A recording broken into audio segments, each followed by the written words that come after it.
हिमाचल प्रदेश के पालमपुर में दिन दहाड़े एक युवती पर हमले के बाद मामले में सियासत गर्मा गई है। भाजपा पदाधिकारियों द्वारा सरकार के लॉ एंड ऑर्डर को लेकर लगातार घेराव किया जा रहा है। मामले को लेकर मुख्यमंत्री के प्रधान मीडिया सलाहकार नरेश चौहान ने त्वरित प्रक्रिया दी है। उन्होंने कहा कि प्रकरण को लॉ एंड ऑर्डर से जोड़ना गलत करार दिया है। नरेश चौहान ने भाजपा पर कड़ी प्रतिक्रिया दी है। नरेश चौहान ने कहा कि भाजपा द्वारा इस मामले के जरिए पूरी कानूनी व्यवस्था पर सवाल उठाना उचित नहीं है। नरेश चौहान ने कहा कि पूरे प्रकरण के बाद भी अगर प्रशासन की तरफ से कोई कार्रवाई अमल में नहीं लाई जाती तो इस तरह के सवाल उठाने वाजिब है, लेकिन पुलिस प्रशासन द्वारा तुरंत हरकत में आया और उचित कदम उठाए हैं। नरेश चौहान ने कहा कि हिमाचल सरकार की पूरी संवेदना पीड़ित परिवार के साथ है और पीड़ित परिवार को हर संभव सहायता प्रदान की जा रही है। उन्होंने जानकारी देते हुए बताया कि मुख्यमंत्री आज पीड़ित परिवार से मिलने पहुंचे। नरेश चौहान ने भाजपा पर निशाना साधते हुए कहा कि विपक्ष सरकार पर सवाल उठा रहा है, लेकिन सरकार के विपक्ष से भी कुछ प्रश्न हैं। उन्होंने कहा कि लगातार भाजपा के लोग सरकार को बैसाखियों पर चलने की बात कर रहे हैं। हिमाचल में 4 जून के बाद सरकार को गिराने की बार बार बातें उठाई जा रही हैं। उन्होंने कहा कि हिमाचल में सरकार को गिराने का भाजपा का ये मॉडल क्या लोकतांत्रिक है। उन्होंने कहा कि प्रदेश में जनता ने जयराम ठाकुर के मॉडल को नकारा है और कांग्रेस को पूर्ण बहुमत की सत्ता सौंपी है। उनको एक प्रश्न हमारा ये भी है, क्या हिमाचल प्रदेश पहला ऐसा राज्य बना जिन्होंने ओपीएस अपने 1,36,000 सरकारी कर्मचारियों को दिया? क्या जयराम जी इस बात को डिनाई कर सकते हैं कि नहीं मिल रहा है या ओपीएस लागू नहीं हुआ हिमाचल प्रदेश में?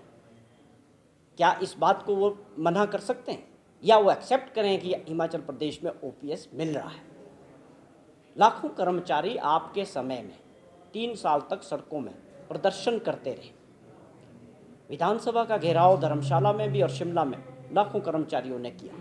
तब आपने उनको कोई टाइम नहीं दिया, मिलने का नहीं दिया, उनकी समस्याओं को नहीं सुना। हमारी पार्टी ने प्रॉमिस किया और सरकार ने पहली कैबिनेट में उस फैसले को अमल किया और आज लोगों को जो है पुरानी पेंशन के तहत पेंशन मिल रही है।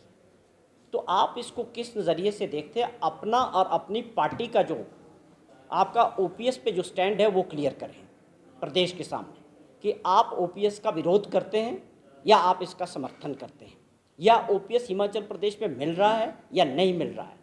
आप जो लोगों को गुमराह करने का काम कर रहे हैं, अपनी और अपनी पार्टी की स्थिति इस मुद्दे पे जो है मुझे लगता है जयराम जी को स्पष्ट करनी चाहिए। सर, उनका ये भी कहना है राज्यसभा की हार। स्वाभाविक तौर पे आप समझते हैं कि लोग ग्राम पंचायत का प्रधान भी बनना चाहते हैं, वो भी कितनी मुश्किल से बनते हैं। अगर विधायक बने हैं, पार्टी ने आपको टिकट दिया, पार्टी ने आपके पीछे ताकत लगाई, कार्यकर्ताओं ने आपका काम किया और आप जिस क्षेत्र से चुन के आए वहाँ के लोगों ने आपके ऊपर विश्वास किया। आपने उन सब बातों को जिस प्रकार से इन विधायकों ने लोगों का विश्वास तोड़ा, मुख्यमंत्री जी को विश्वासघात किया, साथ डिनर में साथ चलते रहे, 14 महीना अपना काम कराते रहे। उसमें कुछ इंडिपेंडेंट विधायक भी थे जो पूरी तरह से मुख्यमंत्री जी से अपने इलाके के क्षेत्र के काम कराते रहे। लेकिन आप सीधे तौर पे ये कह सकते हैं कि इन्होंने धोखा दिया।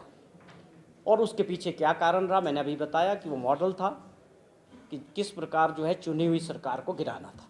उसमें धनबल का सबसे बड़ा उपयोग हुआ। ये बातें आई भी हैं सामने और अभी इन्वेस्टिगेशन है, केस चल रहा है, आएगी। फिलहाल ये सारी चीज़ें जनता की अदालत में चली गई और जनता जिस प्रकार से पूरे देश के अंदर हमारा हिमाचल प्रदेश का देवभूमि का नाम खराब किया इन लोगों ने, उसका जवाब जनता इनसे ज़रूर लेगी।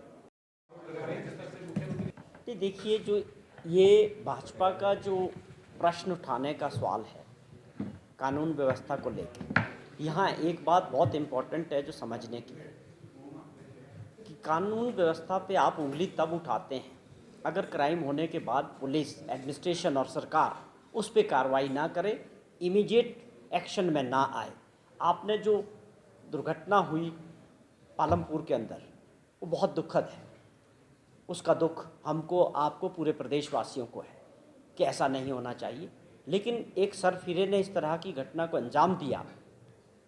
आप देखेंगे उसके बाद पुलिस ने उसको विद इन नो टाइम उस आदमी को अरेस्ट कर दिया है और कानून अपना काम करेगा।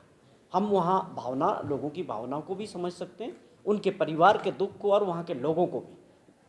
निश्चित तौर पे इसका बहुत बड़ा रोष, जिस तरह की ये घटना हुई है, इसकी जितनी भी निंदा की जाए उतनी कम है। और जहाँ तक सवाल है, इसको सीधे तौर पे सरकार के साथ लॉ एंड ऑर्डर से जोड़ना, कानून व्यवस्था से जोड़ना, हाँ बिल्कुल निश्चित तौर पे जब आप देख रहे हैं कि कार्रवाई हुई है, अरेस्ट हो गया, कानून अपना काम करेगा, लोगों की भावना है, रोष है, लोग चाहते हैं कि जल्दी से जल्दी इसमें जो है कार्रवाई हो। माननीय मुख्यमंत्री जी आज खुद वहाँ गए, उस परिवार से मिले हैं और उन्होंने इस बात को इंश्योर किया है कि इसमें जो है हम इसको फास्ट ट्रैक के ज़रिए जल्दी से जल्दी इसको जो है सज़ा होनी चाहिए ऐसे व्यक्ति को। और जो उस परिवार के प्रति जो उसका बच्ची का जो खर्चा है, इलाज है, हम ये दुआ ज़रूर करते हैं कि वो जल्दी से जल्दी अच्छी हो जाए और उसके खर्चे को उठा के माननीय मुख्यमंत्री जी ने घोषणा की है कि उसका पूरा इलाज जो है हम करेंगे, उसका सारा खर्चा जो है सरकार उठाएगी। और ये जो भाजपा का जो आरोप है लॉ एंड ऑर्डर का, मैं ये समझता हूँ आज से दिसंबर 22 में जो चुनाव हुआ उससे पहले जो सरकार थी, हिमाचल प्रदेश में 5 साल तक भाजपा की सरकार रही और पूर्व मुख्यमंत्री जयराम ठाकुर जी उसको लीड कर रहे थे उस सरकार को। तो उनको पहले बोलने से पहले अपना कार्यकाल को भी देखना चाहिए। हिमाचल प्रदेश की जो परिस्थितियां बनी है, आपका क्या सहयोग उसमें है। बार बार वो इस बात का जिक्र करते हैं कि सरकार बैसाखियों पे है, 4 तारीख को जब परिणाम आएंगे तो सरकार गिर जाएगी। हम उनसे कुछ प्रश्न पूछना चाहते हैं आपके माध्यम से।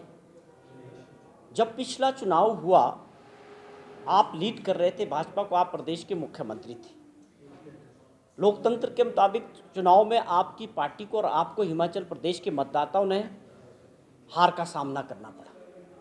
भाजपा को 25 सीटों के साथ विपक्ष में बैठने का फरमान हुआ और 40 सीटों के साथ कांग्रेस पार्टी को सत्ता सौंपेगी। ये लोकतंत्र है। लोगों ने बदलाव किया और हमारे को आदेश दिया। हमारे कुछ प्रश्न हैं ठाकुर जयराम जी से।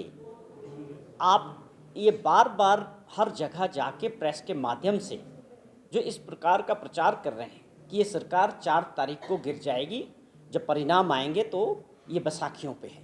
हम आपसे जानना चाहते हैं, आपका यही सम्मान लोकतंत्र के प्रति है? आप लोकतंत्र में विश्वास रखते हैं? पहला प्रश्न। क्या जो सरकार 15 महीने पहले हिमाचल प्रदेश के लोगों ने बनाई, क्या आप उनका सम्मान, मतदाताओं का सम्मान नहीं करते हैं? या आप सत्ता के इतने भूखे हैं कि आप दोबारा से सत्ता आने के लिए इस तरह का माहौल बना रहे हैं? जो खरीदो फरोख्त हुआ हिमाचल प्रदेश के अंदर, पहली बार देवभूमि में इस तरह की घटना हुई कि कांग्रेस के 6 विधायकों ने बागी होकर जो है अपनी पार्टी को धोखा दिया, अपने लोगों को धोखा दिया, मतदाताओं को, जहां से वो चुन के आए थे। और उसके परिणाम स्वरूप जिस प्रकार का माहौल बना, आज 6 बाई इलेक्शंस हिमाचल प्रदेश में हो रहे हैं, वो खरीदो फरोख्त की सारी जो बातें हुई, उसके पीछे क्या आप थे और आपकी पार्टी थी।